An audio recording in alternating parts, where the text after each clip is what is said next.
Magandang araw po sa inyo mga idol at sa mga giliw kong tagapakinig. Nagkita-kita po tayo muli.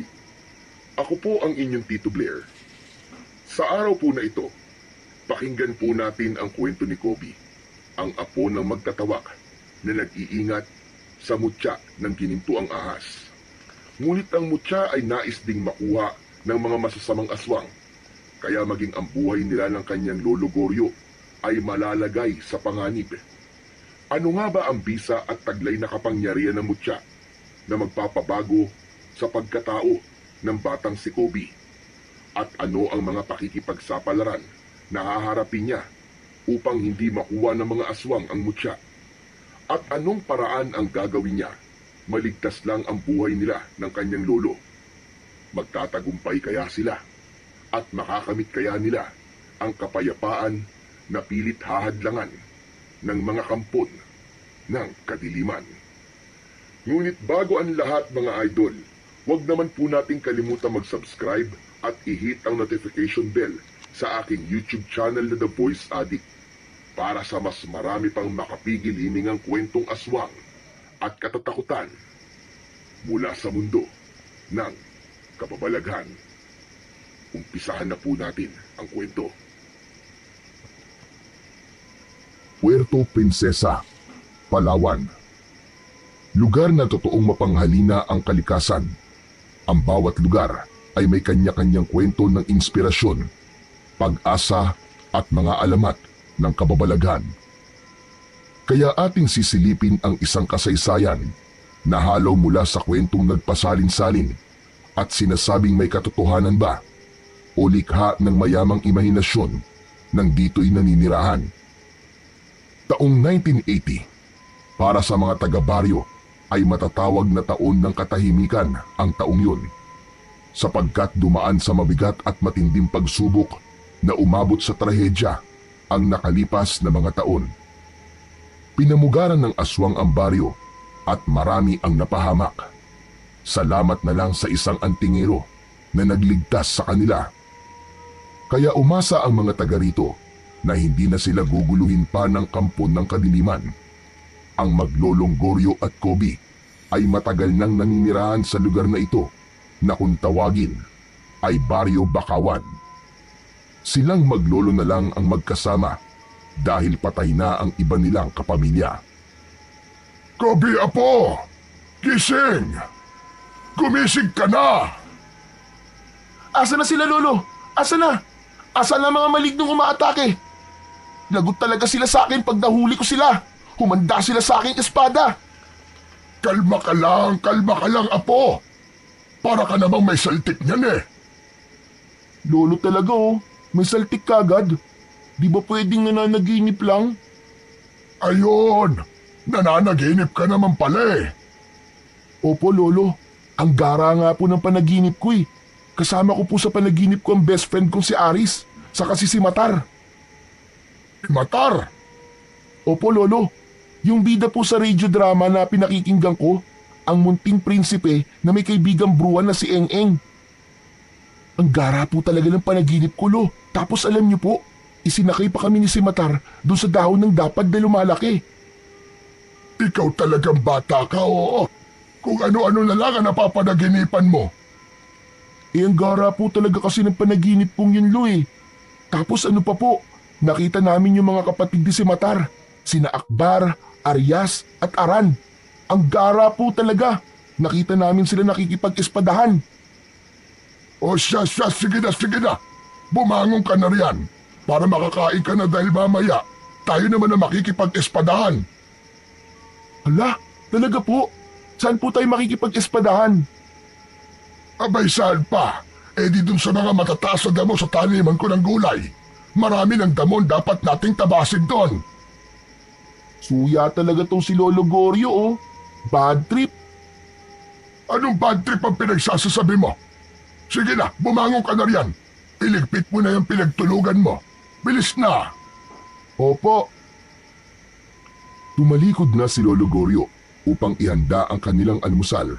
Pritong itlog at kanin ang inihanda niya para sa kanila ng kanyang apo. Kailangan may laman ang kanilang tiyan bago sumabak sa espadahan na sinasabi nito.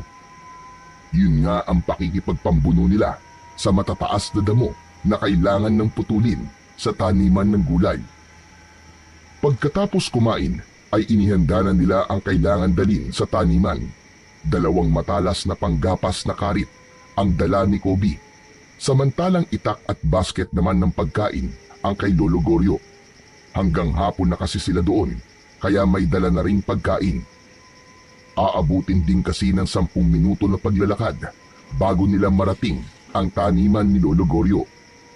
Iba't ibang gulay ang tanim doon ng matanda na ibinibenta nila para sa kanilang panggastos sa araw-araw. Tanging si Kobe ang kanyang katuwang sa mga gawaing bukid. Bakasyon nun sa eskwelahan, kaya walang naidadahilan si Kobe para hindi ito sumama sa kanyang lolo. Nang marating nila ang taniman, ay totoo ngang matataas na at makakapal na ang damong tumubo roon. Tama po kayo, Lolo Goryo. Talagang mapapalaban ako sa espadaan sa mga damong to. Kaya nga sisimulan na natin. Para ilang araw lang ay matapos din natin ito. At nang maumpisahan ko na rin ang pagtatanim ng punla. Okra at talong ang itatanim ko ngayon. Sige po, Lolo.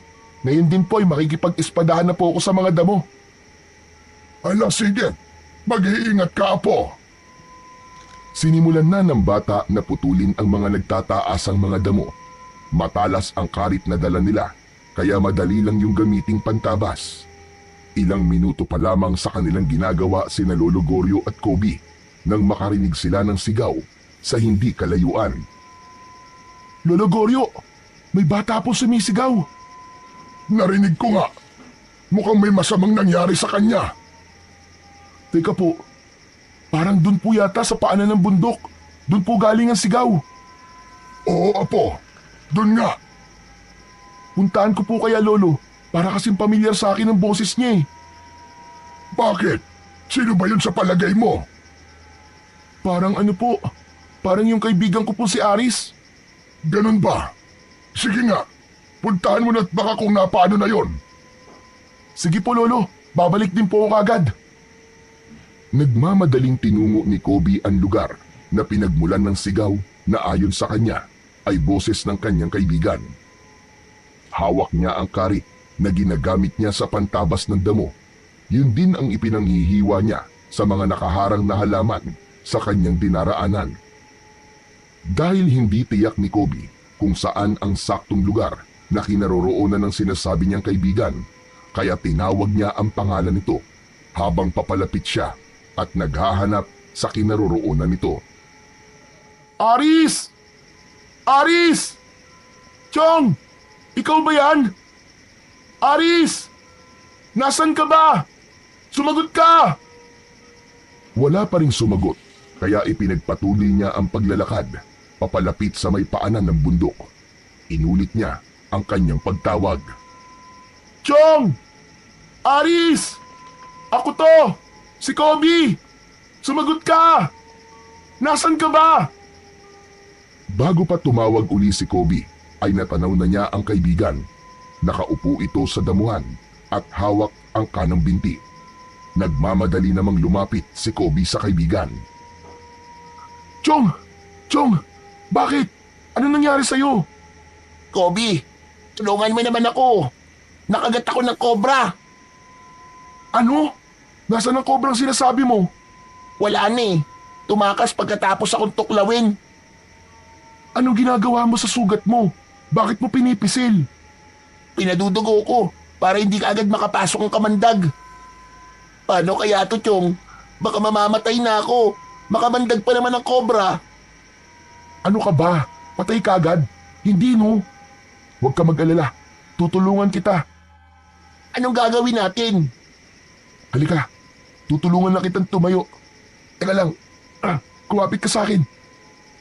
Sumama ka sa akin, dali. Saan tayo pupunta? Nahihirapan na nga akong lumakad eh. Pilitin mo. Pupunta tayo kay Lolo Goryo. Nandun siya sa taniman ng gulay. Matutulungan ka nun, sigurado ko. Hinalalayan ni Kobe na tumayo ang kaibigan. Isinakbit ang isang braso sa kanyang balikat upang tulungang makalakad. Hirap si Aris na ihakbang ang paa pero pinilit niya. Bilisan natin, Chong. Sabi mo nga makamandagan tuklaw ng kobra, di ba? Oo, kaya nga natatakot ako eh. Buti na lang, Chong, dumating ka. Hindi ko na talaga alam ang gagawin ko eh. Nagmamadali silang nagtungo sa kinaroroonan ni Lolo Goryo. Aba, si Aris nga talaga narinig natin sumigaw. Opo, Lolo Goryo. Tulungan po natin siya. Natuklaw po siya ng ahas. Cobra po yung ahas na kumagat sa akin, Lolo Goryo. Tulungan niyo po ako. Nahihilo na po ako. Ala sige, dito. Iupo mo siya dito, Kobe. Kailangan maalis kagad ang kamandag sa kanyang binti. Inupo ni Kobe ang kaibigan sa isang nakatumbang puno. Tumingin-tingin naman sa paligid si Lolo Goryo. May nakita siyang isang kakaibang uri ng halaman. Kumuha siya ng ilang dahon. Sa kanilapitan si Aris. Hinawakan ang binti na kinagat ng ahas. Ibinuka ni Lolo Goryo ang kanyang bibig at sinimulang sipsipin ang kagat ng ahas.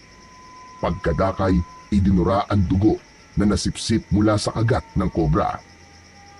Lolo, ano pong ginagawa niyo? Dapat alisin ang kamandag, Apo. Dahil kung hindi maaalis ang kamandag sa katawan ni Garis, maaari siyang mapahamak. Mamamatay po ako, Lolo Goryo. Posible yon. Pero mamamanhid muna ang katawan mo. Kaya nga gumagawa ko ng paraan para wag yung mangyari.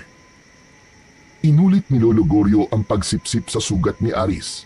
Saka isinubo niya ang dahon at ninuyayon. Nang madurog ay itinapal ang sapal sa kagat ng ahas. Pumunit din si Lolo Goryo ng tela mula sa dala nilang pamunas ng pawis at itinali yun sa binti ni Aris. Okay na po ba siya, Lolo Goryo? Kahit paano ay hindi nakakalat pa ang kamandag sa katawan niya. Maraming salamat po, Lolo Goryo. Kobe, mabuti na lang talaga. Nandito kayo ni Lolo Goryo mo. Bukas ay magpunta ka na lang sa bahay para gamutin ang sugat mo. Kailangan magamitan ko rin yan ng tawak. Dapat kang makainom nun para tuluyan ng mawala ang kamandag ng kobra na nasa katawan mo. Si Lolo Goryo ay isang uri ng albularyo na kung tawagin ay magtatawak. Gumagawa siya ng inumin o gamot mula sa iba't ibang uri ng halamang gamot na ginagamitan ng orasyon o bulong. Ang inuming ito ay tinatawag na tawak. Bukod sa ginagawa ng isang magtatawak na manggamot gamit ang tinimpla niyang inumin o kaya naman ay sa pamamagitan ng kanyang laway, ang isang taong magtatawak ay may kakayahan din na paamuin o kausapin ang isang makamandag na ahas. Pinaniniwalaan din na ang mahusay na magtatawak ay ipinanganak na may kakambal na ahas. Ganon si Lolo Goryo ayon sa kwento niya. Siya ay ipinanganak na may kakambal na ahas. Ganon si Lolo Goryo ayon sa kwento niya. Siya ay ipinanganak na may kakambal na ahas. Bagamat agad din daw na namatay ang puting ahas na kakambal nito nang siya ay isilang. Nakakapagod ang maghapon na pamamalagi nila Lolo Goryo at Kobe sa taniman. Papalubog na ang araw nang sila ay umuwi. Pagdating ng bahay ay agad namang inasikaso ng matanda ang pagsasaing para sa kanilang hapunan. May natira pang adobo kaya hindi na kailangan pang magluto ng ulam ang matanda. Samantalang nagpapahinga ang maglolo ay naisipang tanungin ni Kobe ang kanyang lolo tungkol sa ginawang panggagamot nito. Dati kasi, hindi naman siya interesado sa pagiging magtatawak ng kanyang lolo. Basta nakikita lang niya na may mga pumupunta sa kanila para magpagamot. Saka hindi lang kagat ng ahas ang ginagamot ng matanda, kundi maging kagat ng iba't ibang makamandag na hayop. Lolo Goryo, ganun pala no? Para na rin kayong merong power niyan na. Yung kapangyarihan gaya ni si Matar. Itinulad mo pa ako sa paborito mong bida sa radio drama. Kasi nga po, may kapangyarihan po si Matar. Kayang-kaya niyang labanan ng mga masasama gamit ang kanyang kapangyarihan. Kayo naman po, manggagamot. Yung kakayahan ko ay isang biyaya, Apo. Biyaya po? Galing naman po kanino? Sa nasa itaas. Hindi kasi lahat ng tao ay may kakayahan na magpagaling ng may sakit Lalo na yung makapagpalis ng kamandag sa katawan ng isang tao. Kaya nga po saludo po ko sa inyo, Lolo eh. Hindi ako kakabahan kahit na makagat po ako ng ahas. Kasi po, alam ko po na kaya niyo po akong gamutin. Pero importante pa rin na po ang labis na pag-iingat. Lolo, di po ba marami nang nagpapagamot sa inyo? Eh kung hingan po kaya natin ng bayad? Ay nako, bihira ka talagang bata ka kung ano-ano ang iniisip mo. Eh kasi nga po, Lolo, sabi niyo nahihirapan na kayo magtrabaho sa bukid. Kung magpapabayad po kayo sa panggagamot nyo, lalo na sa pagtatawak, eh magkakapera po tayo. Kaya lamang apo, hindi yun tama. Bakit po? Bawal maningil ng bayad? Kung gagamitin ko ang biyayang ibinigay sa akin para pagkakitaan, baka may mangyaring masama sa akin. O kaya naman mawala yung kakayahan ko para gumamot ng may sakit, lalo na yung nakagat ng ahas. Ay, ganun po ba yun? Oo, apo. Dahil ang biyayang binigay sa akin ay para tulungan ang mga taong nangangailangan. Lalo na yung mga walang-wala para magpagamot. Kaya hindi ko yun pwedeng gawing negosyo, apo. Sige na nga po. Sinabi niyo eh. Saka, masaya naman ako sa ginagawa ko. Malaking bagay sa akin na may mga tao ko natutulungan. Kinabukasan ay nagpunta si Aris sa tirahan nila Lolo Goryo at Kobe. May benda pa rin ang binti nito na tinuklaw ng kobra. Buti nagpunta ka rito, Chong. Gusto kong magpasalamat kay Lolo Goryo eh. Kumusta pala ang sugat mo? Ayos na ba? Magaling na ba? Hindi pa gaano, Chong. Pero wala na yung pangingirot. Ang husay talaga ni Lolo Goryo, no? Oo naman, Chong. Lolo ko yun eh. Nakita ni Lolo Goryo na nag-uusap ang magkaibigan, kaya lumapit ito. Oh, Aris! Di ba ang billing ko sa'yo kailangan mo pang makainom ng tawak?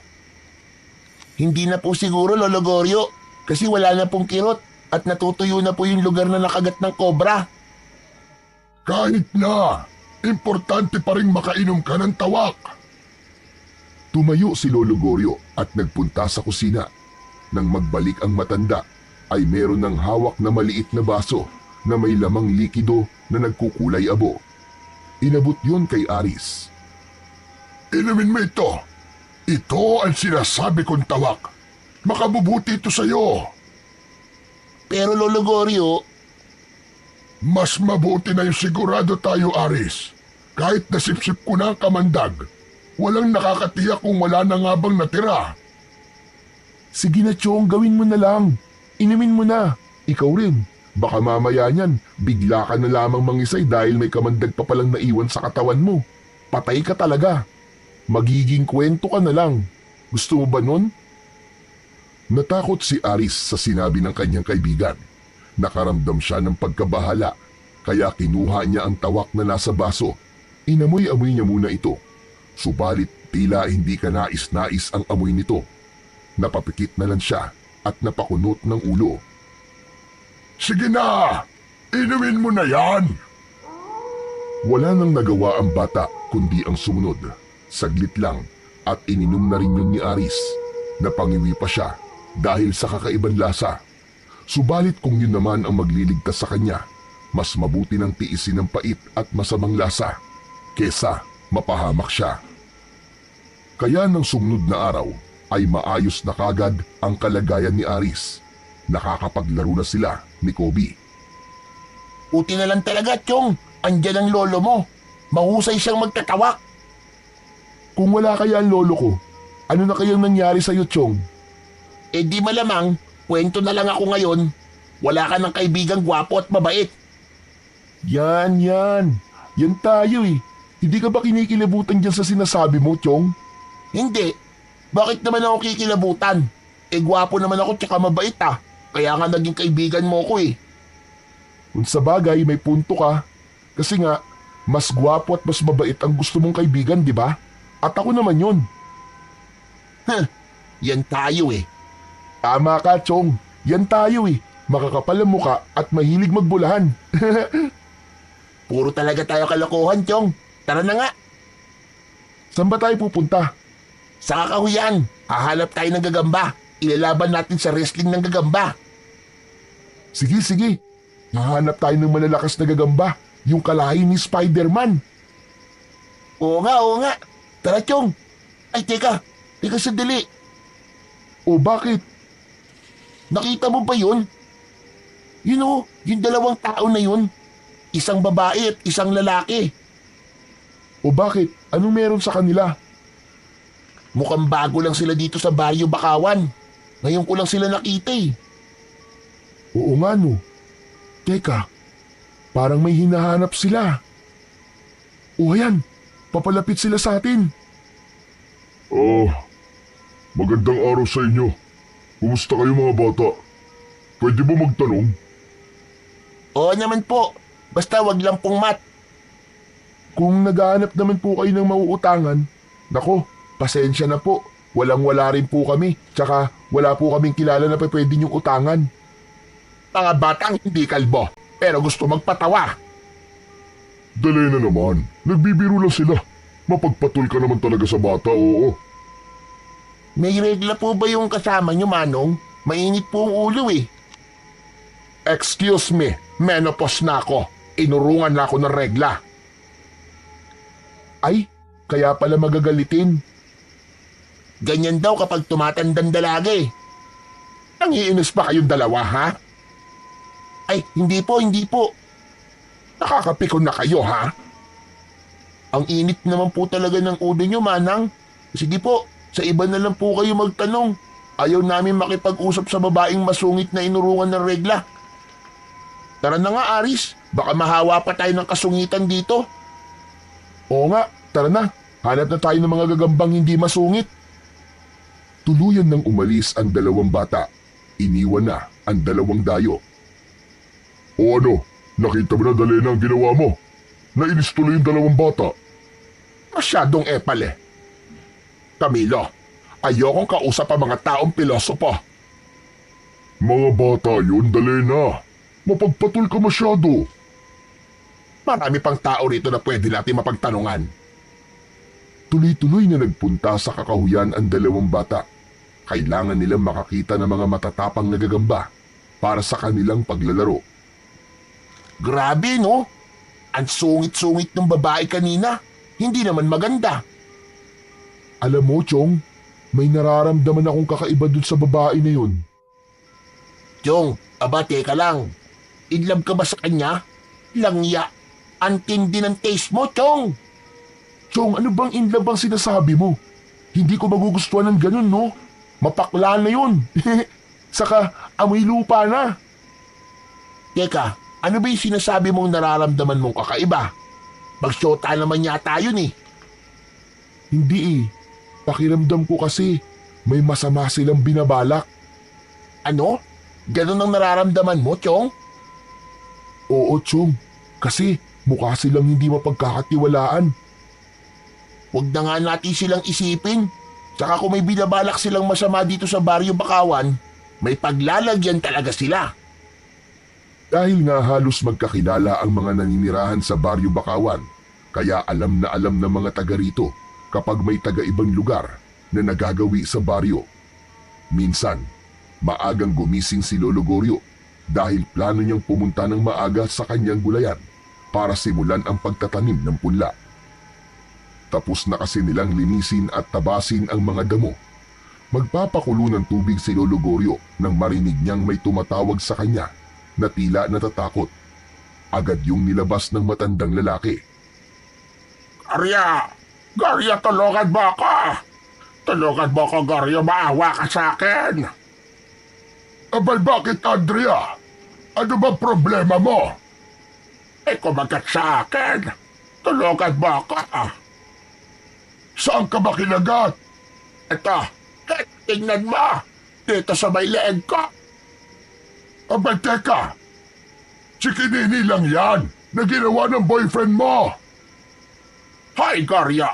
Tumigil ka, ha?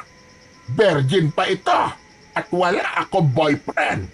Tingnan mo na tong leg ko, bilisan mo na. Sandali lang naman. Huwag mong takpan. Tinatakpan mo ng kamay mo eh. Oh, hayan na. Nakikita mo na ba ang kagat? Oo nga. Abay hindi nga chikinini ito. Kagat nga at matatalim ang ngipin ng kumagat sa'yo. O ano? Tulungan mo na akong gamutin. Sige na. Hayop bang kumagat niyan? At bakit sa leeg pa? Hindi basta hayop, kundi halimaw. Isang aswang. Ano ka mo? Aswang! Natulog kasi ako na bukas ang aking kubo. Nagising ako na may aswang na pala akong kasama. Pambihira! Bumalik na naman pala mga kampo ng dilim. Manggugulo na naman sila. Kaya nga nakakabahala na talaga. Tapos ako pa ang una nilang gustong puntiryahin. Heto nga sinagpang ang leeg ko. Buti na lang at nagising ako at nakagawa ko ng paraan para hatawid siya ng baston ko. Ayun, natakot at umalis.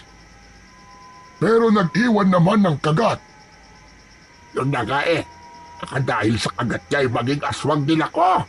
Kaya gamutin mo ako, Goryo, para mo ng awa. Baka may kamandag yun at ikamatay ko pa. Husay kang magtatawak, kaya alam kong magagamot mo ako. Pero ang tawak na meron ako ay para lamang sa mga kagat ng makakamandag na hayop. Hindi para sa isang aswang. Pwede na yun, Goryo. Ano ka ba? Bigyan mo ako ng iinumin ko. Parang awa mo na. Para hindi ako malason ng kamandag ng aswang. Ayoko maging aswang, Goryo. Ayoko pang mamatay. Mag-aasawa pa ako, Goryo. Gusto ko pa makatikim ng kakaibang putahe. Ayoko mamatay na virgin. Pambihira ka. Yung pa talagang ikinatakot mo ha. Ang mamatay na virgin. Basta, Goryo. Bigyan mo ako ng tawak at iinumin ko na. Makulit ang matandang dalaga na yon na sumugod sa bahay ni Lolo Goryo dahil alam niya na hindi siya tatantanan ni Aling Andrea kaya ibinigay niya na ang ginawa niyang tawak. Nagreklamo pa ang matandang dalaga pagkatungga at di halos naubos ang laman ng baso. Ano ba naman yan? Sama ng lasa, Goryo? Bakit ganyan ang lasa niyan? Abay pagtiyagaan mo na. Kakaiba talaga ang lasa ng tawak. Aba, Goryo, nakakasuka Ano ba gusto mo? Mawala ang sinasabi mong kamandag ng kagat ng aswang? O maging aswang ka? O ang mamatay kang virgin? Sige na. Uubusin ko na nga ang tawak. Pikit matang inubos ng matandang babae ang laman ng basong ibinigay ni Lolo Goryo. Pagkatapos magpasalamat ay agad na umalis ito pero ang sama pa rin ng muka at nasusuka pa ito dahil sa lasa ng ininom na tawak. Samantala, wala na ang matandang si Andrea nang marinig niyang tumatawa ang apong si Kobe na noon ay gising na pala. Kobe, apo! Ano nangyayari sa iyo at tumatawa ka riyan ng mag-isa? Kasi naman po, Lo, natutuwa po ako kay Aling Andrea Bakit naman? Dahil hirap siyang inumin yung tawak na ibinigay ko? Sabi niya, ang sama daw ng lasa at nakakasuka. Talaga namang kakaiba ang lasa ng tawak Lo, saan mo po ba kinuha yun? Di dun sa timbahan na pinaghahaluan ko na ginagawa kong tawak. Alam ko kasi may natira pa doon. Lo, wala na po yun. Ubus na po, may humingi sa akin kahapon. Ibinigay ko na. Ano yung laman ng timba? Kakulay ng tawak Lo, pinagbabaran ko po yun na maruming karsunsilyo nyo. Kaya lang nakalimutan kong itapon. Gas ka kang bata ka. Kaya pala hirap na hirap tanggapin ang sikmura niya. Bayaan mo na, Lo. Malay nyo po, epektibo po ang pinagbabaran ng karsunsilyo nyo para sa kagat ng aswang. Natawan na lamang si Lolo Goryo. Naalala niya ang ekspresyon ng mukha ni Andrea nang inumin nito ang ibinigay niya na buong akala niya ay tawak. Hindi naman nabahala si Lolo Goryo dahil alam niyang hindi naman makakalason yon. Saka mababaw lang ang kagat ng aswang sa leeg nito. Hindi rin mangyayari ang ikinakatakot nito na siya ay magiging aswang. Subalit ang totoong nakakabahala ay ang balitang meron na namang naligaw at nanggugulong aswang sa baryo Bakawan. May aswang na naman dito sa baryo natin, Kobe. Yun nga ang bali-balita, Chong. Nagbalik na naman daw sila. Lagot na naman tayo nito, Chong. Bakit lagot? Siyempre, mag-iigpit na naman ang tatay at nanay ko dyan. Ano ka ba, Aris? Siyempre, pinoprotektahan ka lang nila. Kahit naman si Lolo Goryo, pinagbabawalan din akong gumala lalo na kung gabi na eh. Sa palagay mo, Kobe, sino kaya yung aswang na nanggugulo sa baryo natin, no? Alam mo, Chong, bigla ko tuloy naalala yung 2 dayo na nakita natin. May kutob akong meron silang kinalaman. Ang totoo ay tama ang kutob ni Kobe na talagang may kinalaman ang 2 dayo sa pagkakaroon ng kampon ng kadiliman na nanggugulo sa kanilang baryo. Lugar na ito tayo bubuo ng ating kota, Camilo. Kota ng mga aswang. Gagawin nating kauri ang mga naninirahan dito. Kung dati nabigo ang unang lipi ng mga aswang sa kanilang plano sa lugar na ito, ngayon, hindi ako papayag na mabigo tayo. Dapat lang, Dalena. At ngayon nga, magsisimula ng maramdaman ng mga taga rito ang ating presensya sapagkat kumikilos na ang iba sa kanila para sa ating misyon. Subalit kulang pa. Hindi pa ako kontento sa kanilang ginagawa. Hindi sapat na malaman lang ng mga taga rito sa baryo Bakawan na may mga bisita na silang gaya natin. Kailangan maging kauri natin sila. Iba't iba ang paraan para maging aswang rin ang mga tao rito. Maaari nating kaibiganin sila. Kapag nakuha na natin ang kanilang loob, ay saka natin ipapasa ang ating pagkaaswang sa paraang hindi nila nalalaman. Yan ang gusto ko sa iyo, Camilo. Matalino ka. Hindi mo sinasayang ang utak mo. Ako ang kanang kamay mo, Dalena. Pinuno ka namin. Kaya kapag nawala ka, ako ang hahalili sa'yo. Ungas! Yan pala ang inaabangan mo, ha? Baka gusto mo'y hindi ka naabuti ng umaga. Ngayon pa lang ay may kahinatnan ka na. Yan ang hirap sa'yo, Dalene. Maiinitin ang ulo mo. Hindi ka na mabiro. Dahil seryosong bagay ang pinag-uusapan natin. Wala akong panahon sa pagbibiro at kalokohan. Alam na alam mo yan. Kaya pati mga bata pinapatulan mo. Tama na. Ipinaalala mo na naman sa akin ang pagpapahiya ng 2 bata na yon. Tandang-tanda ko ang pagmumukha nila. May araw din sila sa akin. Bahala ka na nga sa buhay mo. Mapagpatul ka talaga. Huwag kang ang pakialamero. Baka nakakalimutan mo kung sino akong kausap pa. Ako ang iyong pinuno. Alam ko, Dalena. At ako naman ang iyong kanang kamay. Gawin mo na lang ang trabaho mo. Alam mong bukod sa plano natin pagpapatayo ng kuta sa baryong ito, ay dito rin natin hahanapin ang bagay na yon na makakatulong na malaki sa ikatatagumpay ng ating mga plano. Sa lugar na ito, dinala tayo ng tadhana sapagkat dito natin matatagpuan ang ating hinahanap. Tama ka, Dalena. Pero alam natin na hindi madaling makilala at hanapin yon. Kaya nga araw-araw ay kailangan nating umikot sa lugar na ito. Alam ko at nararamdaman kong matatagpuan din natin ang ating hinahanap. Sana nga, Dalena. Dahil napapagod na rin ako. Hindi mo dapat sabihin sa akin yan, Camilo. Dahil kasama ka sa makikinabang kapag nakita natin yon. Kaya huwag kang tatamad-tamad. Dahil kung tamad ka, ngayon pa lamang ay pagpapahingahin na kita. Biglang nagbago ang anyo ni Dalena. Naging nakakatakot na aswang ito. Ibinuka ang bibig at inilabas nito ang matatalas at maahabang pangil. Ang matutulis na kuko naman ito ay iniumang sa katawan ni Camilo. Handa itong sagpangin at silain ang kaharap. Kayang ka na naman, Dalene. Masyadong mainit ang ulo mo. Di ka na mabiro. Sabi nga sa'yo, hindi ako mahilig magbiro. Ano? Magrereklamo ka pa ba? O ngayon, ay ibibigay ko na sa'yo ang gusto mong kapahingahan. Huwag mo nga akong takutin, Dalena. Kapag pinagpahinga mo ko at pinatay mo ko, Hahanapin ako ng mga kauri natin. Malalaman nila na pinatay mo ko.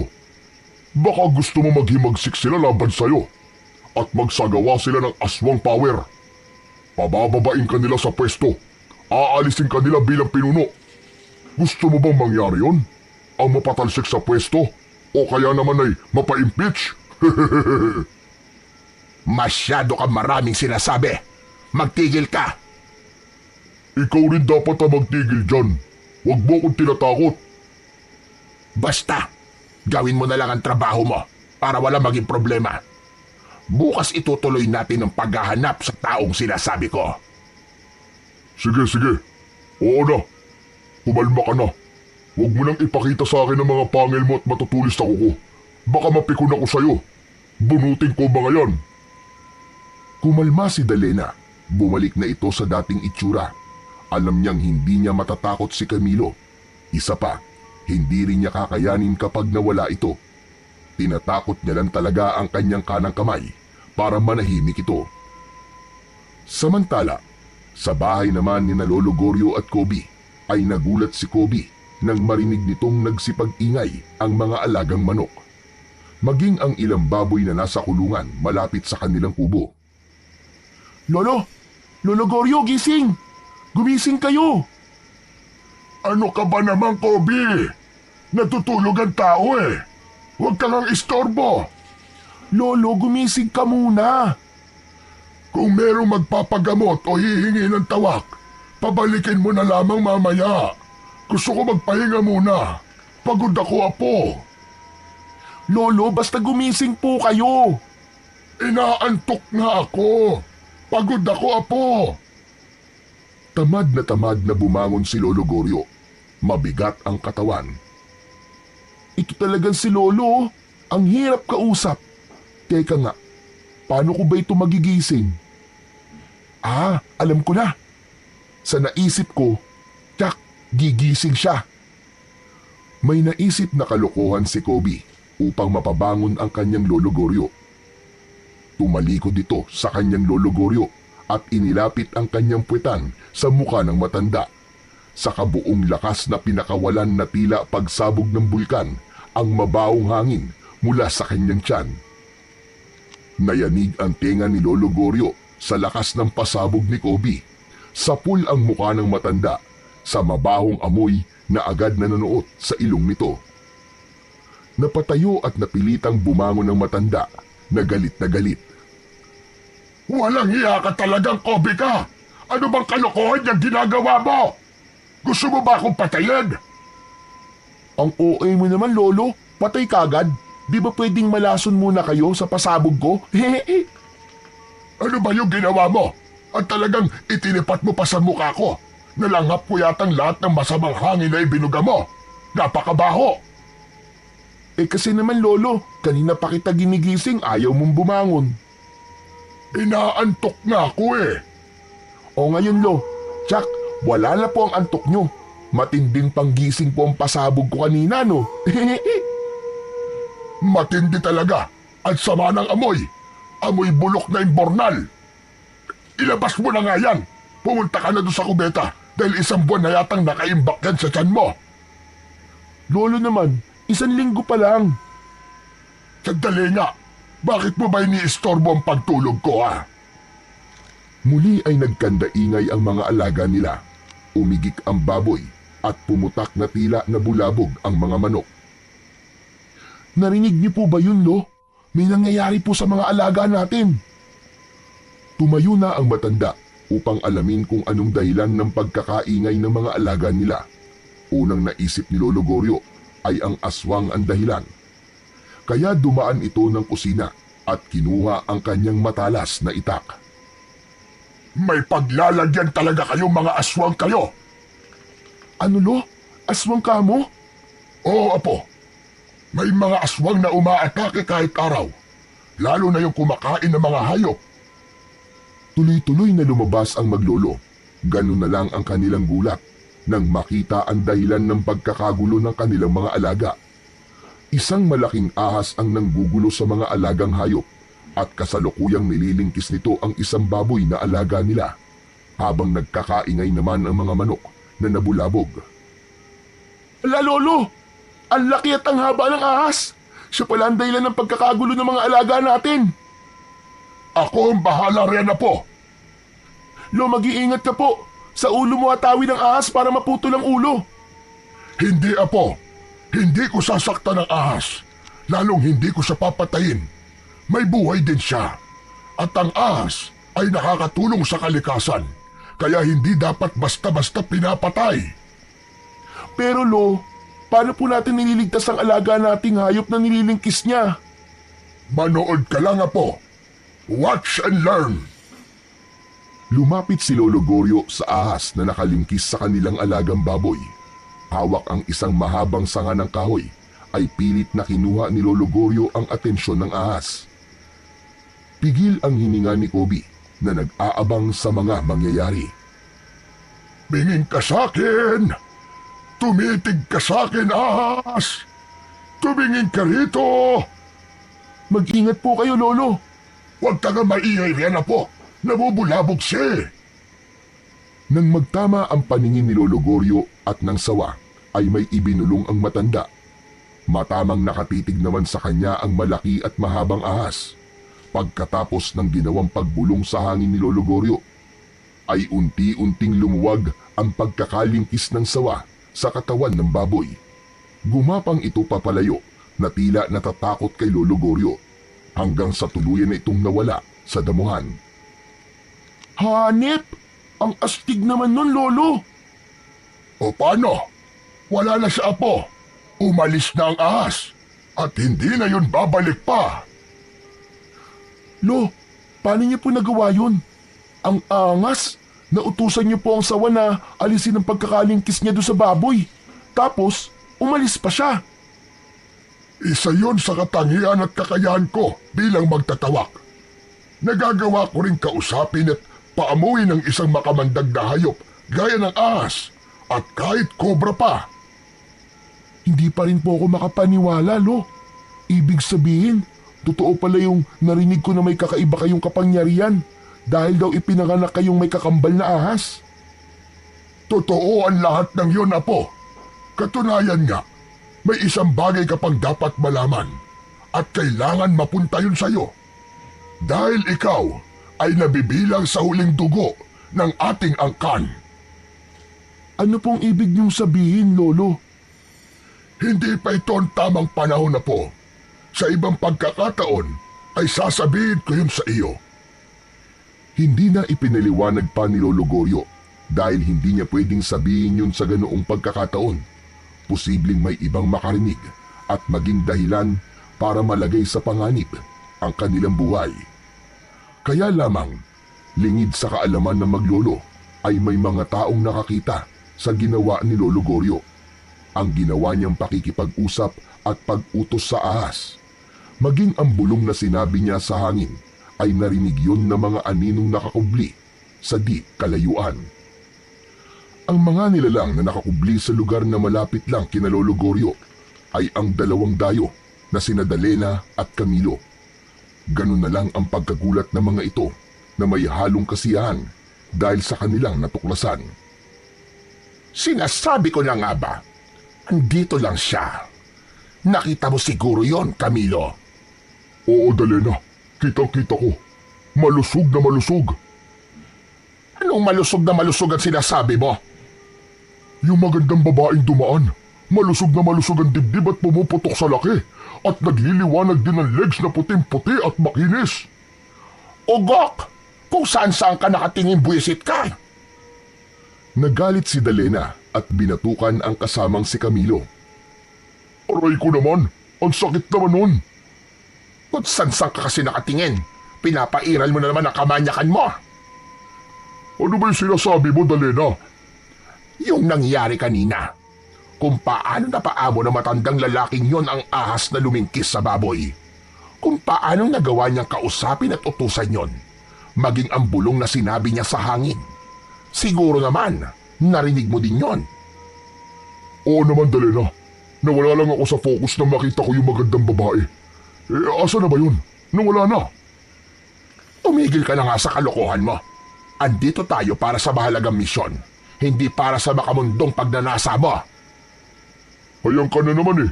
Mainit na naman ang ulo mo eh. Kakapag-init ka kasi. Sinasabi ko na nga ba, Dalena eh. May kursunada ka sa akin eh. At nag-iinit ka. Ugok! Dumali ka na naman. Tumigil ka na nga sa mga kabastusan mo. Makinig ka, Camilo. Ngayong alam na natin ang taong ating hinahanap. Kaya wala tayong dapat sayangin na oras. Sa lalong madaling panahon ay gagawin natin ang ating misyon bago pa tayo maunahan ng ibang uri ng aswang at sila ang makinabang. Samantala, ang mga nakita ni Kobe na ginawa ng kanyang lolo Goryo ay buong pagmamalaki niyang ibinida sa kaibigan. Ang astig naman talaga ng lolo Goryo mo, no? Kaya niyang kausapin ng mga ahas. Ang gara talaga ng kakayahan ni Lolo. Maniwala ka, Aris. Oo naman, naniniwala talaga ako. Kaya nga siya ang pinupuntahan ng mga taong natutuklaw ng ahas eh. Saka alam mo ba, Chong? Sabi ni Lolo, may dapat daw siyang ibigay sa akin. Baka magiging magtatawa ka na rin kagaya niya. Sa'yo ipapasa yung panggagamot niya. Ikaw ang sisip-sip ng mga kagat ng ahas. Ew, kadiri yun. Anong ew? Di ba ganun ang ginagawa ng lolo Goryo mo?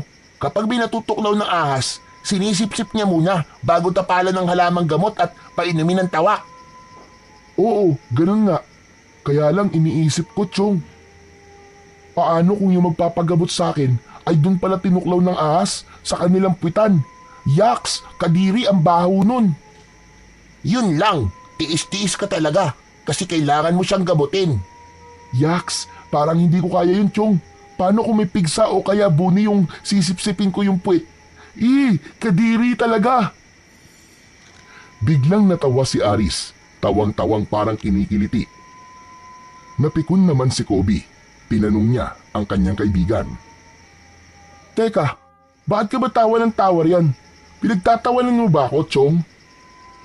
Kasi naman natawa lang ako sa naisip ko, Chong. Ano ba yun? Bigla ako kasing naisip, di ba kailangan sipsipin yung parte na natuklaw ng ahas? Oo, di ba sinabi ko na nga sa'yo? Yun ang paraan para makuha ang kamandag at nang di mamatay yung taong natuklaw. Naisip ko rin kasi, Chong, bukod dun sa pagsipsip po dun sa puwit. Paano kung dumating yung nagpapagamot sa'yo na tinuklaw daw ng ahas dun sa kanilang kwan? Dun sa kanilang, alam mo na, dun sa kanilang junjun. Anong gagawin mo? Paano mo aalisin yung kamandag nun? Ganon din ba ang gagawin mo, Chong? Sisipsipin mo rin? Hala, oo nga no. Naku po, ibang usapan yun, Chong. Kaya nga, anong gagawin mo? Siguro ipagdadasal ko na lang siya kasi yun ang kanyang magiging kamatayan. Nagtawanan na lamang ang magkaibigan sa kanilang mga kalokohan. Pero ang totoo ay napapaisip din si Kobe kung paano nga ba niya ililigtas ang taong ganon ang magiging problema. Samantala, naghanda na sina Dalena at Camilo sa kanilang gagawin. Babalik sila sa bahay ng maglolo sapagkat naroon ang kanilang pakay. Si Lolo Goryo, ang taong matagal na nilang hinahanap. Hindi maayos ang pakiramdam ng matandang lalaki ng araw na yon. Marahil sa pagod sa pagtatrabaho sa bukid. Nagpaalam si Kobe na meron siyang pupuntahan, subalit hindi magtatagal. Umalis na ito ng kubo, samantalang si Lolo Goryo naman ay nagpapahinga sa isang upuang kawayan. Nang wala na si Kobe, ay ipinikit ni Lolo Goryo ang kanyang mata. Gusto niyang makatulog kahit na nakaupo at nakasandal lamang. Maya-maya pa ay dinalaw na siya ng antok. Kaya naman hindi nito namalayan ang pagdating ng mga hindi inaasahang panauhin. Nakabukas noon ang pintuan ng kubo, kaya nakapasok ang mga ito. Magandang araw sa inyo, Lolo. Tagpuan din namin kayo. Napapitlag sa kanyang pagkakaupo si Lolo Goryo na wala ang nararamdamang antok nang makita na may ibang tao sa kanyang harapan. Sino kayo? Hindi na mahalaga yon, tanda. Anong kailangan niyo rito? Siyempre ikaw. At kung ano man ang tinatago mo. Anong tinatago? Wala akong tinatago. Maglolokohan pa ba tayo? Alam naming nasa iyo yon. Dahil sa dami ng taong pinuntahan namin, sa iyo lang namin nakita ang ganoong katangian. At di pang karaniwan mong kakayahan para makausap ang isang ahas at mapasunod sa iyong utos. Kaya alam namin na ikaw na isang magtatawak ang nagtatago sa mutya ng ginintuang ahas. Natahimik si Lolo Goryo sa sinabi ng kaharap. Alam na mga taong nasa harap niya ang tungkol sa mutya ng ginintuang ahas. O ano? Hindi ka nakakibo ano? Dahil alam namin ang tungkol doon. Hindi ko alam ang sinasabi nyo. Umalis na kayo dahil wala sa akin ang mutya na sinasabi nyo. Dalena, mukhang pahihirapan tayo na matandang to ah. Kung ayaw mo may masamang mangyari sa'yo, ibigay mo na lang yun sa amin. Dahil kailangan namin yon. Matigas din ang mukha nyo no. Mapilit kayo. Ikaw ang matigas sa muka. Ayaw mo pang ibigay sa amin. Dahil wala akong ibibigay. Wala yun sa akin. Aba talagang nagmamatigas ka pa. Igapos mo nga matandang yan, Camilo. Gusto yata niya yung nahihirapan pa siya. Iginapos ni Camilo si Lolo Goryo. Anong gagawin natin sa matandang to? Ayaw talaga niyang ibigay ang kailangan natin. Kaya naman, bibit-bitin natin siya, Camilo. Ano? Isasama natin ang gurong na ito? Sakaling mapaamin natin siya at ituro niya kung saan niya yon tinatago. Isinama ni Dalena at Camilo si Lolo Goryo. Isinakay nila sa dala nilang sasakyan patungo sa kanilang pinaglulunggaan. Kaaalis lang ng 2 dayo nang bumalik ang batang si Kobe. Napakunot ang noo ng dumating sa kubo dahil bukasyon, subalit wala sa loob ang kanyang Lolo Goryo. Nakita din niya na magulo ang mga gamit sa kubo. May mga bakas din ng ibang paa sa labas ng kanilang bahay. Ang sombrero na laging isinusuot ng kanyang lolo kapag lumalabas ay naroon din sa may dingding. Kaya malakas ang kutob ni Kobe na may hindi magandang nangyari. Lumabas siya ng kubo upang magtanong at humingi ng tulong nang bigla naman niyang makasalubong ang kaibigan niyang si Aris. Kobe, buti nandito ka. Chong, ang Lolo Goryo ko, nawawala. Yun nga ang sasabihin ko sa'yo. Nakita ko ang lolo mo. Kasama siya ng 2 dayo. Isinakay sa owner type jeep. Ano? Yung 2 dayo na nakita natin? Oo, Chong. Sila nga. Kaibigan ba sila ng lolo mo? Hindi ko alam. Saka di pa naman yung pumupunta sa bahay. Baka naman may gagamutin lang si Lolo, kaya isinama siya. Ewan ko lang, Chong ha. Kasi ibang kutob ko eh. Kasi nakita ko, parang nakagapos ang kamay ni Lolo Goryo. Naloko na. Teka, hindi kaya kinidnap nila ang lolo mo? Ano? Ba't naman nila kikidnapin ang lolo ko?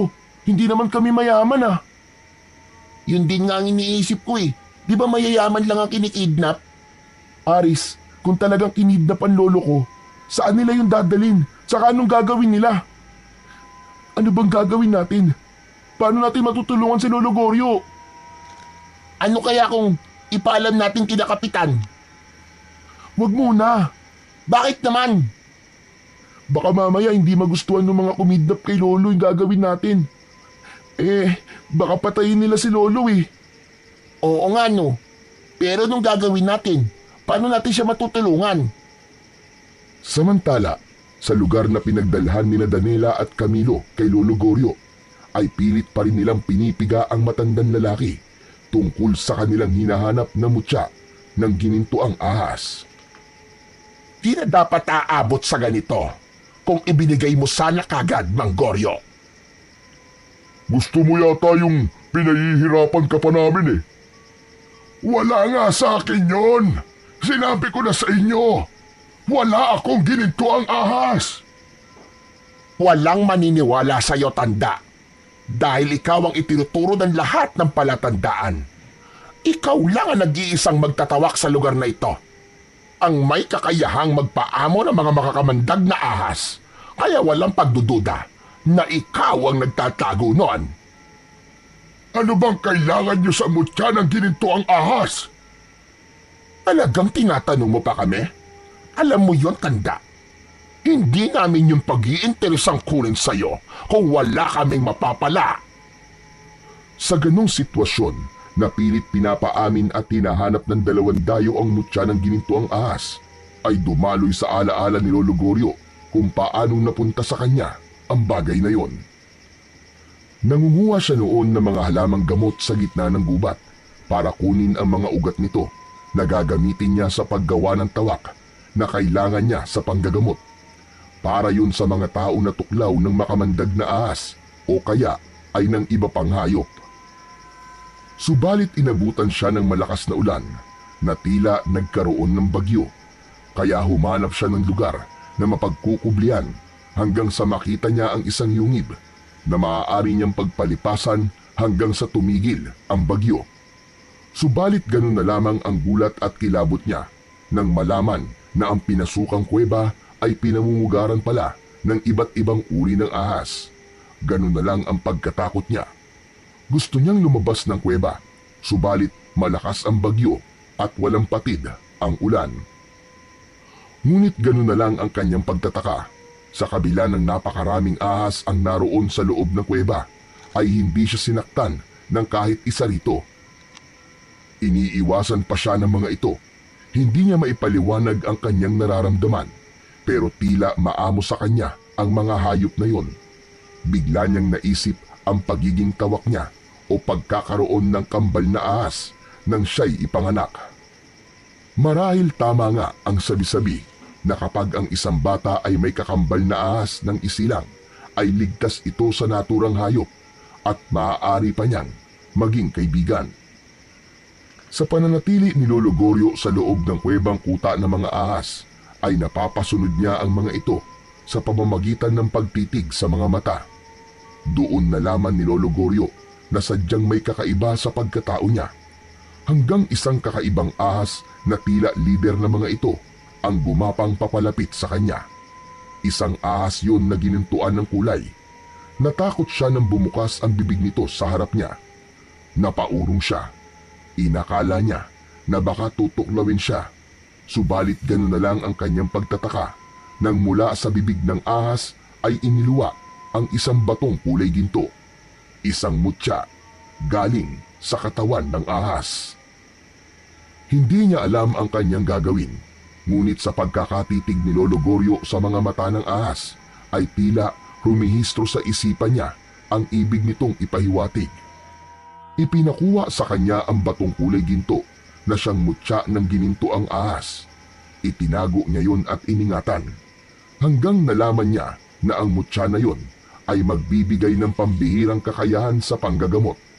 Hindi lang yun, kundi magbibigay din yun ng lakas at kapangyarihan.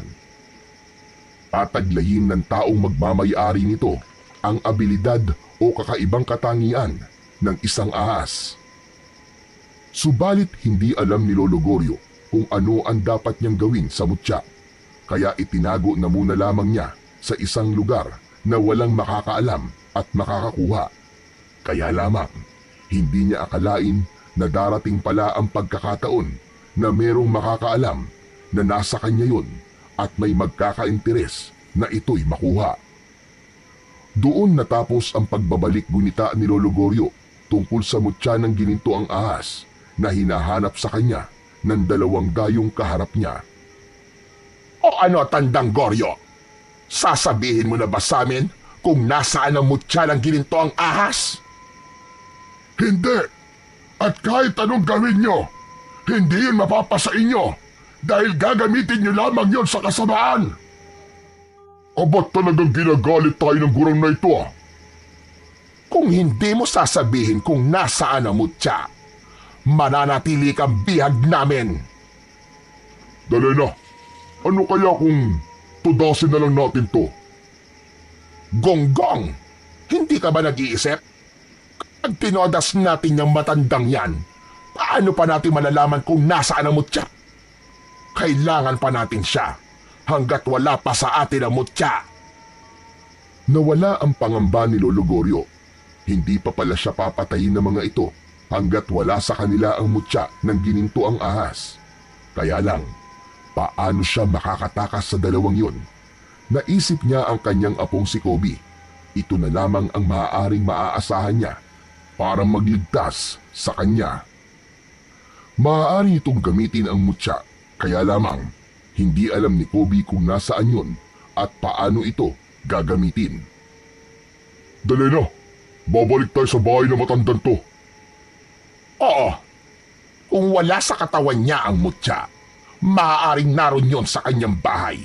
Siguradong sigurado ko na doon niya lang yon itinatago. Kaya hahalugugin natin ang buong bahay niya. Titingnan natin ang bawat sulok na maaaring pagtaguan niya ng mutya. Dahil desperado na sina Daniela at Camilo na makuha ang mutya ng ginintuang ahas na kailangan nila para mas mapalakas ang kanilang kapangyarihan bilang mga aswang, kaya handa nilang gawin ng lahat upang yun ay makuha. Gabi nang magbalik ang dalawa sa bahay ni Lolo Goryo, nag-iisa nun si Kobe. Kahit wala ang kanyang lolo, ay lakas loob siyang namalagi sa kubo. Nagising si Kobe nang marinig niya na may nag-uusap sa labas ng bahay. Marahan siyang bumangon upang silipin kung sino ang mga yon. Naku po, yung dalawang dayo na kumuha kay Lolo Goryo. Nagbalik sila dito sa kubo. Bakit kaya? Ano bang kailangan nila?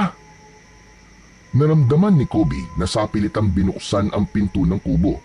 Agad siyang nagtago sa mga tambak na lumang gamit sa loob ng bahay. Sige na, umilos ka na, Camilo. Hanapin mo na ang mutya ng gininto ang ahas. Oo na, hahanapin na nga eh.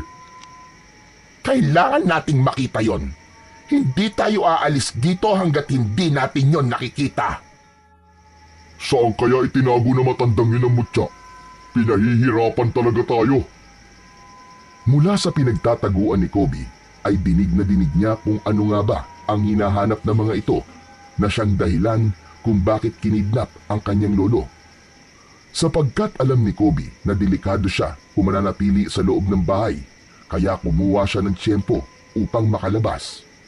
Marahan siyang gumapang papalabas ng kubo at nang nasa labas na siya, ay nagmamadali siyang tumakbo, papalayo.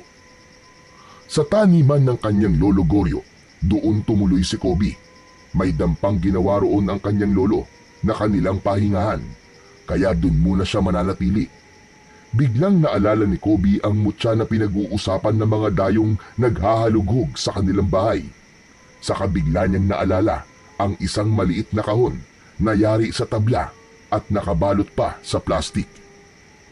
Inilibing yun ng kanyang lolo sa lupa at doon ngayon sa lugar na kinaroroonan niya ngayon sa ilalim ng kubo. Tandang-tanda niya na pinatungan pa ng kanyang lolo ng malaking bato ang lugar na pinagbaunan bilang pananda. Kaya agad siyang tumayo at sinilip ang ilalim ng dampa na kinaroroonan niya. Nakita niya agad ang isang malaking bato. Inalis yun ni Kobe. Gamit ang isang matulis na kahoy ay sinimulan niyang magukay sa lupa. Hindi kalaliman ang pagkakabaon sa kahon, kaya agad itong nakita ni Kobe. Inalis ang nakabalot na plastik at binuksan. Nakita niya sa loob ang isang supot na yari sa tela at nasa loob nito ang maliit na bato na kulay ginto. Ito na siguro yun. Ito na ang mutyang hinahanap ng dalawang dayo. Ito ang kailangan nila kay Lolo. Kung ito ang kailangan nila para maibalik si Lolo, edi, ibibigay ko na lang to sa kanila. Basta makauwi lang ng buhay ang lolo ko. Ibinalik ni Kobe ang mutya sa loob ng supot, saka isinilid sa kanyang bulsa. Kailangan niyang iiwi yun. Nakasalalay sa mutya na yun ang kaligtasan ni Lolo Goryo. Nang makauwi naman si Kobe, ay nakita niya ang ginawang panggugulo ng mga dayo sa loob ng kanilang kubo. Para yung dinaanan ng ipo-ipo, nagkalat ang kanilang mga gamit. Subalit alam niyang bigo ang mga ito. Wala silang nakitang anuman dahil nasa kanya ang hinahanap na mutya. Samantala, nanggagalaiti sa galit ang dalawang dayo dahil hindi nila makita ang kanilang hinahanap. Kaya nagpupuyos sa inis na bumalik sa kanilang tinutuluyan. Buwisit! Buwisit talaga! Hindi ba't may apo ka, Goryo? Kasama mo siya sa bahay, hindi ba? Hindi pa natin siya nakikita. Malamang nagtatago yun nang malamang nawawala na ang kanyang lolo. Kailangan natin siyang makita. Baka may alam ang bata. Huwag niyong pakikialaman ang apo ko. Saka wala siyang alam tungkol sa mutya. Totoo ba ang sinasabi mo? Oo, wala siyang alam. Kunin kaya namin ang apo mo. Siguro naman, kapag kasama mo na siya rito at pahihirapan namin, ay sasabihin mo na kung nasaan ang mutya. Mga walang hiya kayo! Huwag niyong idadamay si Kobe! Mukhang may magiging alas na tayo, Camilo, para mapilitang magsalita si Tanda at sabihin kung nasaan ang mutya. Samantala, sa kubo ay nag-iisa si Kobe. Pinagmamasdan niya ang mutya. Hindi pa rin niya alam ang gagawin dito, kung ibibigay na lamang ba niya sa mga dayo para makauwi na ang kanyang lolo. Hanggang ngayon ay naguguluhan pa rin siya. Maya-maya pa ay may narinig siyang mga yabag na papunta sa kubo. Nataranta si Kobe. Hindi alam kung ano ang gagawin at paano itatago ang hawak na mutya. Kaya upang maitago yun ay isinubo sa kanyang bibig. Subalit dahil sa pagkataranta ay hindi niya sinasadyang malunok yon sa kabiglang bukas ng pinto ang kubo. Ang kaibigan niyang si Aris pala ang dumating. Sabi ko na nga ba, nandito ka lang eh.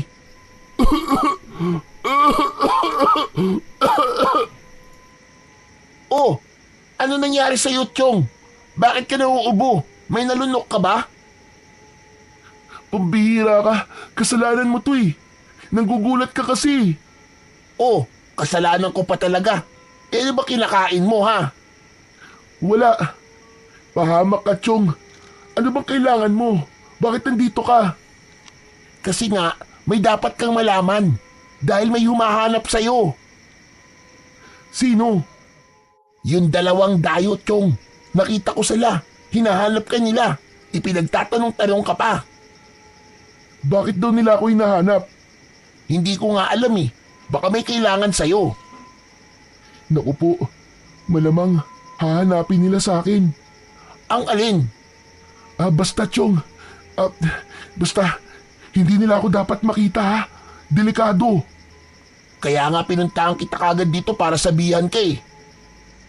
Kung kanina'y naiisip ni Kobe na ibigay na lang ang mutya para mailigtas ang kanyang lolo, ngayon, wala na siyang ibibigay pa dahil nalunok na niya ang mutya.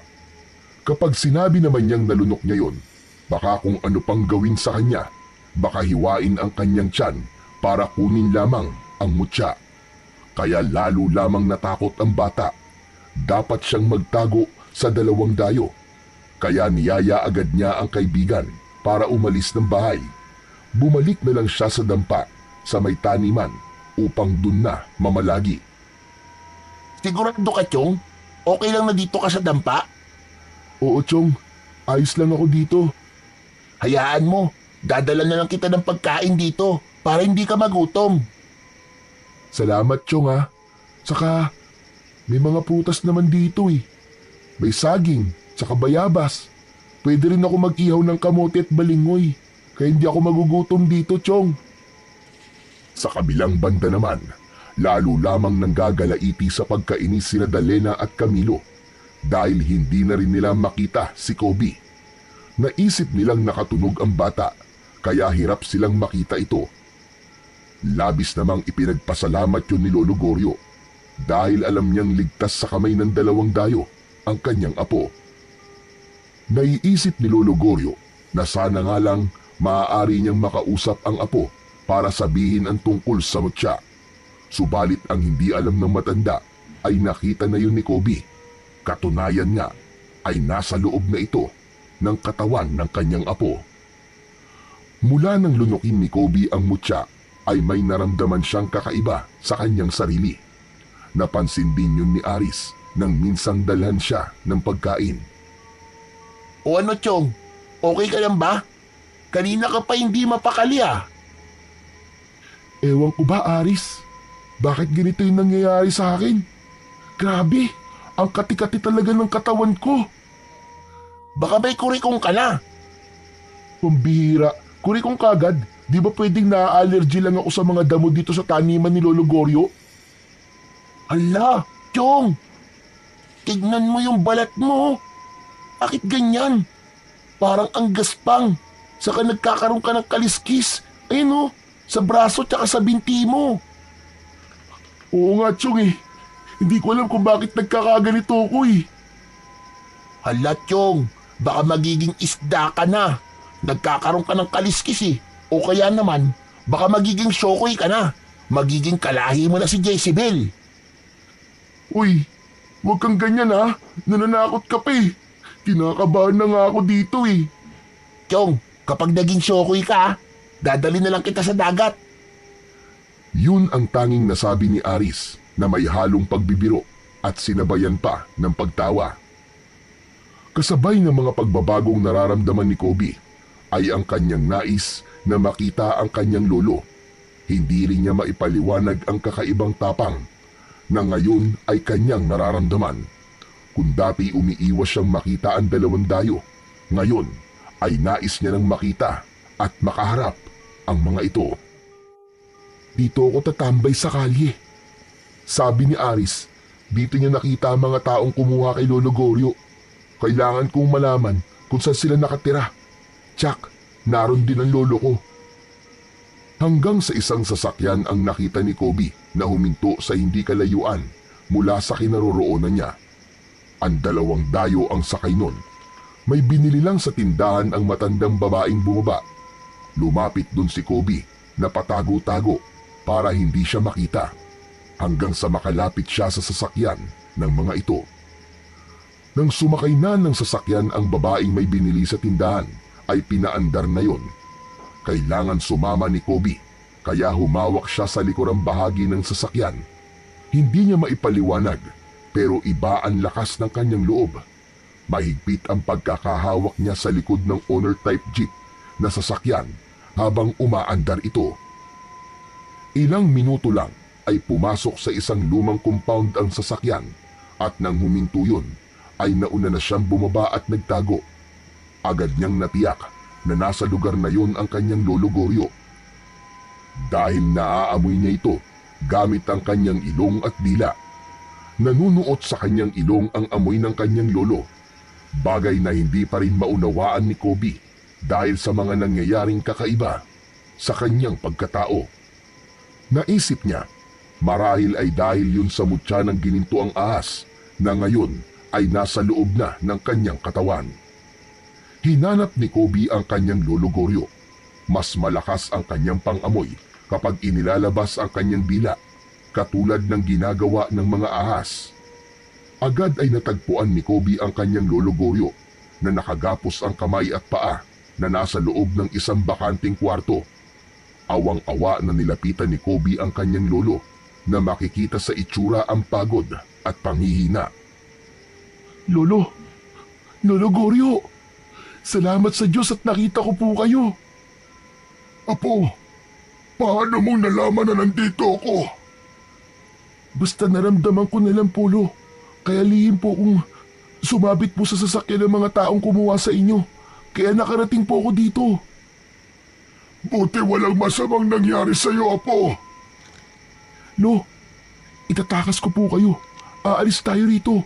Kakalagin ko po ang tali nyo. Apo, umalis ka na rito. Iligtas mo ang sarili mo. Baka makita ka nila.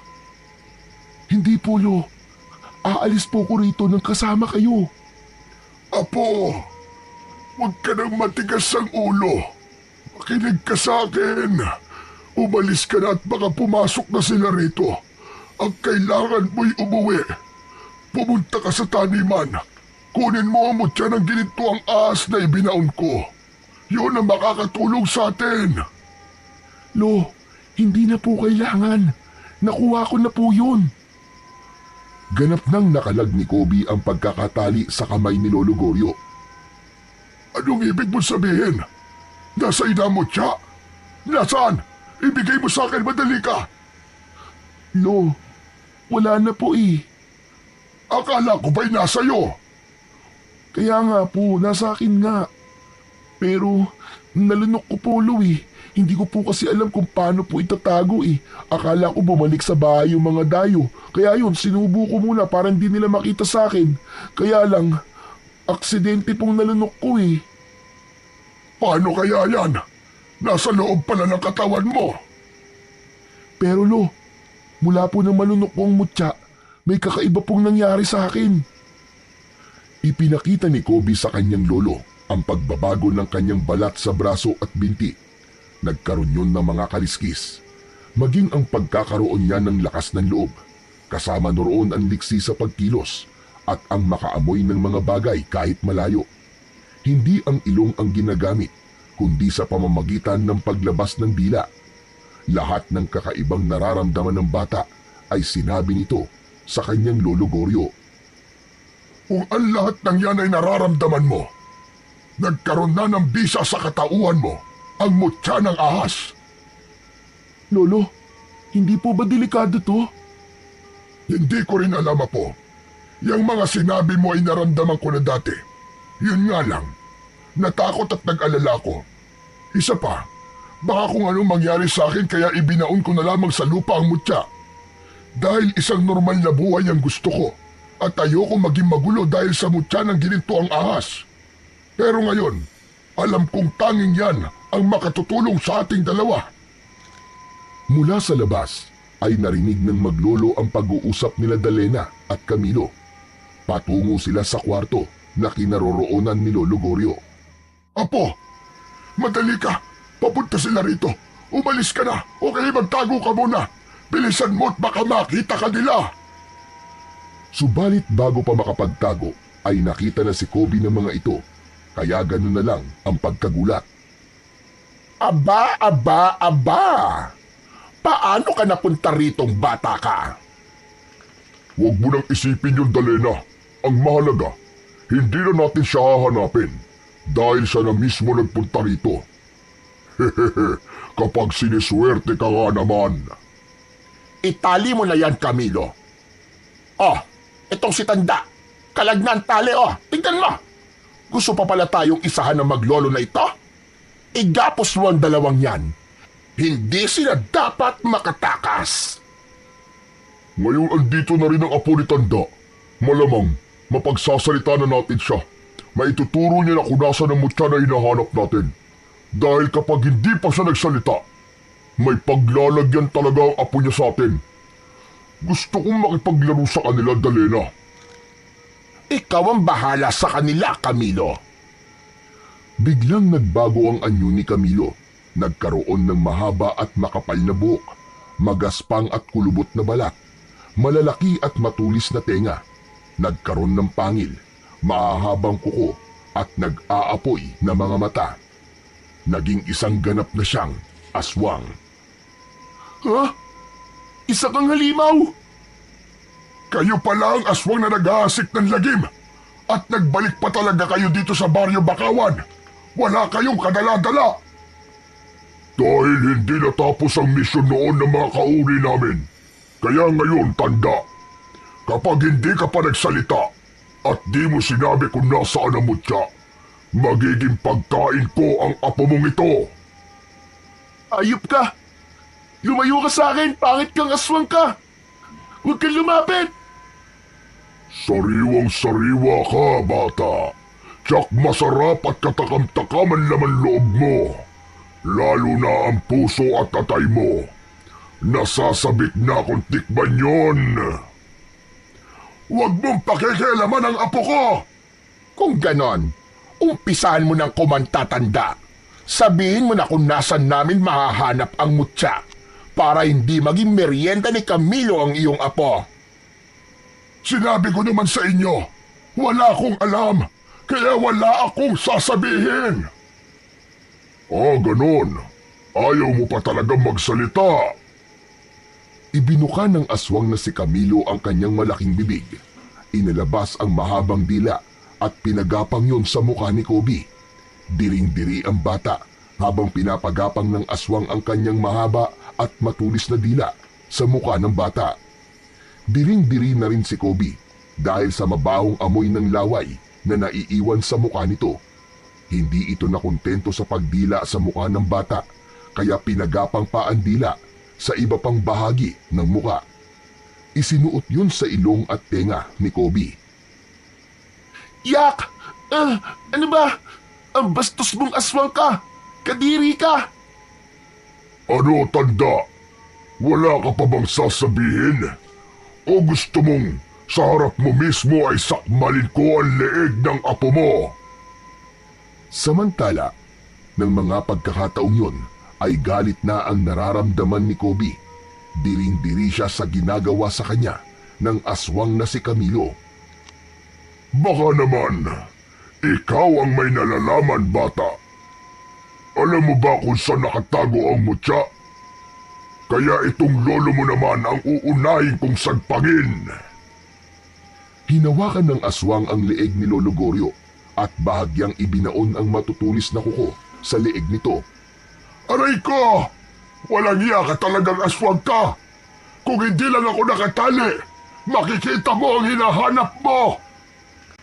Aba, palaban ka palang amoy lupa ka. Para namang may ibubuga ka pa. Bitiwan mo ang lolo ko! Huwag mo siyang saktan!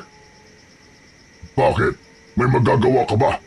Maliligtas mo ba ang lolo mo kung lalaslasin ko ang leg niya at wawakwakin ko ang kanyang dibdib para kunin ang kanyang laman loob? Ha? May magagawa ka ba, bubuit? Nanggigil sa galit si Kobe. Hindi niya namalayan na nagbabago na rin pala ang kanyang itsura. Nagkaroon ng maraming kaliskis ang kanyang katawan. Nanigas ang kanyang buhok at ang mga mata niya'y naging katulad ng sa isang ahas. Lumabas din ang kanyang matulis at mahabang dila. Naging isang taong ahas si Kobe. Nagawa nitong makaalpas sa pagkakatali. Bitiwan mo sabi ang Lolo Gorio ko! Gulat na gulat ang aswang na si Camilo sa nakitang pagbabago kay Kobe at pagiging mabalasik nito na handang umatake sa kanya. Ha? Naging taong ahas ka? Nasa iyo ang mutya ng ginitoang ahas. Bago pa makabuelo si Camilo para umatake, ay sinunggaban na siya ng taong ahas na si Kobe. Manghang-mangha si Lolo Gorio sa kanyang nakitang pagbabago sa kanyang apo. Makikita ang pagkatakot ng aswang na si Camilo sa taong ahas dahil alam niyang mas mapanganib ang kamandag nito. Hindi naman makapaniwala si Dalena sa mga nangyari dahil alam niyang hindi kakayanin ni Camilo ang labang yon, kaya agad ding nagbago ang anyo nito. Naging ganap siyang aswang upang harapin ang taong ahas. Pinagtulungang atakihin ng dalawang aswang ang taong ahas. Matindi ang naging sagupaan ng mga ito, subalit hindi nagpakita ng kahinaan si Kobe. Nakipagsabayan siya. Walang magawa ang matutulis na kuko ng mga aswang. Hindi yun tumatalab sa katawan ng taong ahas, kundi dumudulas lamang dahil sa makapal na kaliskis ng balat. Todo iwas naman ang mga aswang na makagat ng taong ahas. Dahil pakiramdam ng mga aswang ay tagilid sila, kaya wala silang nagawa kundi ang umurong. Nagmamadali silang lumabas at tumakbo palayo, subalit bago sila umalis ay may iniwang pagbabanta. Hindi pa tayo tapos! Magkikita pa tayo muli. Babalikan ka namin. Samantala, nakatingin lamang si Lolo Gorio sa taong ahas na si Kobe. Lumapit ito sa matandang lalaki. Lo, ako po ito. Ang apo nyo. Huwag po kayong matakot. Hindi ko alam kung anong sasabihin ko, apo. Hindi naman ako natatakot sa'yo. Hindi lang talaga ako makapaniwala. Unti-unti nang humupa ang galit ni Kobe, kaya kasabay ng paghupa ng kanyang galit ay ang pagbabago nito ng anyo. Nawala ang kakatuwang itsura nito, ang pagiging taong ahas. Bumalik na ito sa normal. Agad din niyang kinalag ang tali ni Lolo Gorio. Wala na po sila, Lolo. Umalis na po ang mga aswang. Natakot po sila. Natitiyak ko, apo. Nababalikan tayo ng mga yon. Lolo Goryo, saka na po natin isipin yun. Umuwi na po tayo. Tinulungan ni Kobe ang lolo niya para tumayo. Hirap ito at nangihina kaya inalalayan niya. Wala na sa anyong ahas si Kobe, subalit ang lakas at gilas ay nananatili sa kanyang katauhan. Nang makauwi sila sa kanilang kubo, ay dinatnan nila ang magulong kalagayan ng loob nun. Ang gusto nila'y magpahinga, kaya sa susunod na araw na lang nila lilinisin at aayusin ang kanilang kubo. Ganun pala ang mangyayari, Apo. Saan po, Lo? Kapag ang mutya ng ginintuang ahas ay nilunok, ang taong nakalunok nito ay magiging taong ahas katulad ng nangyari sa'yo. Akala ko nga po, Lo, kung ano nang nangyayari sa akin eh. Lolo, ano pong gagawin ko? Iluluwa ko pa po ba ang mutya? Dapat po ba ako masuka para mailabas yun? Hindi na, Apo. Hayaan mo manatili yun sa loob ng katawan mo. Sadyang para yan sa'yo. Ikaw ang dapat gumamit at makinabang sa kapangyarihan at bisa ng mutya. Pero Lolo, hindi po tayo titigilan ng mga aswang hanggat hindi po nila nakukuha ito. Kaya nga, lalong dapat mong ingatan yan. Hindi maaaring mapuntayan sa kanila. Mas mapanganib kung sila ang gagamit niyan. Lalo silang magiging malakas at makapangyarihan. Magiging kawawa tayong mga pangkaraniwang tao. Gagawin nila tayong alipin. Magpapahinga na ang maglolo ng sandaling yon nang may maramdaman silang ingay mula sa labas ng kanilang kubo. Malakas ang ingay, mga tunog mula sa hindi maipaliwanag na nilalang. Tumayo si Lolo Goryo upang alamin.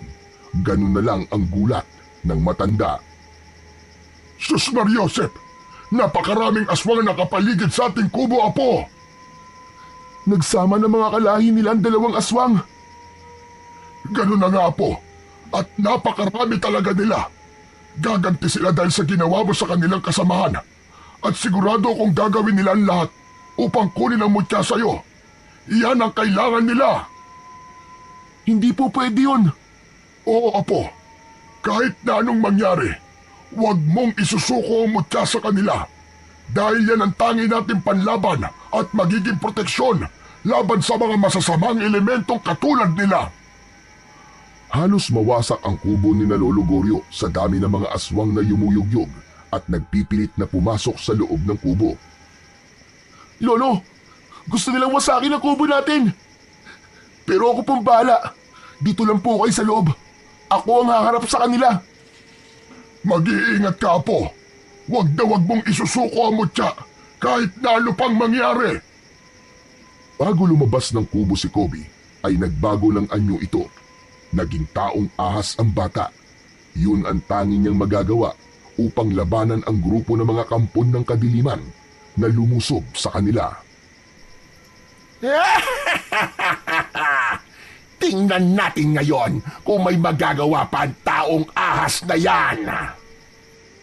Sa dami natin, tsak na hindi niya tayo kakayanin. Kahit may kamandag pa siya, hindi yun uubra sa bilang natin. Lumabas ka na ng kubo mo, taong ahas! Mga kasamang aswang, huwag titigilan ng taong ahas na yan. Kailangan mapatay siya at makuha natin sa kanya ang mutya. Sugod! Hindi magkamayaw ang mga aswang na halos sabay-sabay na umatake patungo kay Kobe na nasa anyong ahas na. Matindi ang mga kalmot at kagat na pinakawalan ng mga ito. Pilit naman yung nilalabanan ng taong ahas. Samantala, nakasilip sa bintana ng kubo si Lolo Goryo. Kitang-kita niya kung paano pagtulungan ng mga aswang ang kanyang apo. Napakaraming aswang laban sa aking apo. May iba pa sanang paraan. Hindi maaaring matalo ang aking apong si Kobe. Makukuha nila ang mutya. Dahil taglay ni Kobe ang bilis at lakas ng isang ahas, kaya nagagawa niyang iwasan ang pag-atake ng mga aswang. Subalit sa dami ng mga umaatake sa kanya, ay hirap din siyang harapin ng sabay-sabay ang mga ito. May naisip na paraan ang taong ahas. Itiningala nito ang kanyang ulo at inilabas ang kanyang dila. Lumikha siya ng tunog. Ang tunog na nilikha niya ay pumailan lang sa hangin patungo sa iba't ibang masukal at madamong lugar. Mula sa masusukal na lugar ay gumalaw ang mga damo roon. Kasunod ang paggapang at paglitaw ng iba't ibang uri ng mga makakamandag na ahas mula sa kung saan. Sunod-sunod silang lumabas mula sa kanilang pinaglulunggaan patungo sa kubo ni Lolo Goryo, kung saan ay nagaganap ang pakikipagtangguli ni Kobe sa grupo ng mga aswang. Iba't ibang laki at haba ang mga ahas ang dumating upang tulungan si Kobe. Nilundag ng mga ahas ang mga aswang. Ang ilan ay pumulupot sa katawan ng aswang at pilit nililingkis ang mga ito. Ang iba naman ay tinuklaw ng mga ahas kaya naiwan sa katawan ng aswang ang kanilang kamandag. Kung marami ang mga aswang na umaatake, ay doble nito ang dami ng mga ahas na dumating upang tulungan ang taong ahas. Hindi makapaniwala at nanlalaki ang mga mata ni Lolo Goryo na naroon sa bintana ng kubo. Kitang-kita niya ang mga nagaganap. Aswang kontra sa iba't ibang ahas ang nangyaring sagupaan. Maging ang reyna ng aswang na si Dalena at kasamang si Camilo ay kasamang pinatay ng mga ahas. Walang natira kahit isa. Ang mga aswang ay namatay sa mahigpit na lingkis ng mga ahas o kaya naman ay dahil sa lason mula sa kanilang kamandag. Nang matiyak na wala ng buhay ang mga aswang, ay isa-isa nang umalis ang mga ahas.